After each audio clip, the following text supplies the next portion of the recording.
Well, I've tried 18 different ways of filming this, and apparently it's just going to look unprofessional. So I'd like to do it from the other lens, but it's not going to work out that way. I don't think. I don't. I don't like having to shoot myself without being able to see myself in the viewfinder. And the selfie camera on this, as soon as you turn it on, you lose about half of the light that's on the video. So anyway, here's my shot at Veronica. So pardon the shakiness because I have to actually hold the camera in my hands. Any other way it doesn't seem to work quite right. Till I can get a video camera or something that'll work. But this is my view on Veronica anyway.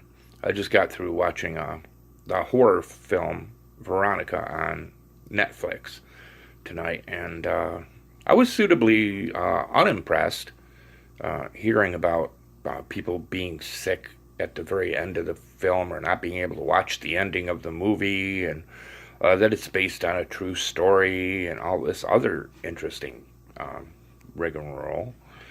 However, I was really, as a longtime viewer of horror films and reader of horror literature in general, I really was. I can't say it's a horrible movie. It's a decent movie. It's well made, as long as you don't mind the subtitles.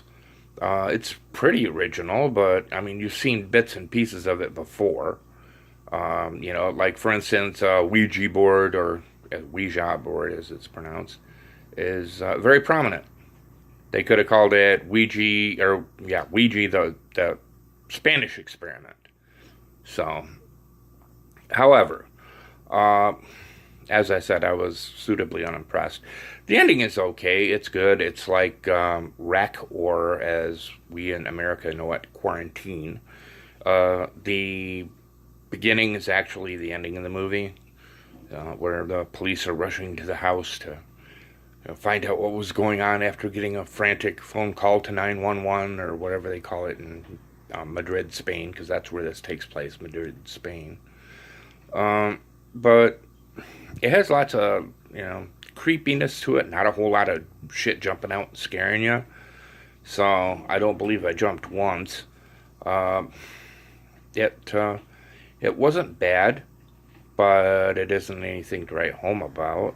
It's as good as any Stephen King book or movie adaptation of one of his books, but not horrible.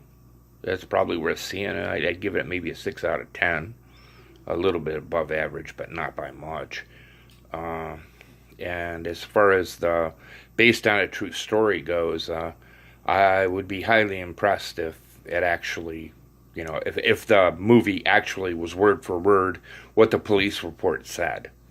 I'm going to look into that now after I get done recording this video. So you should watch it if you want to see something you haven't seen before. It's plenty creepy, but it's not going to make you throw up at the end or anything. There's a little bit of blood, but there's really not that much.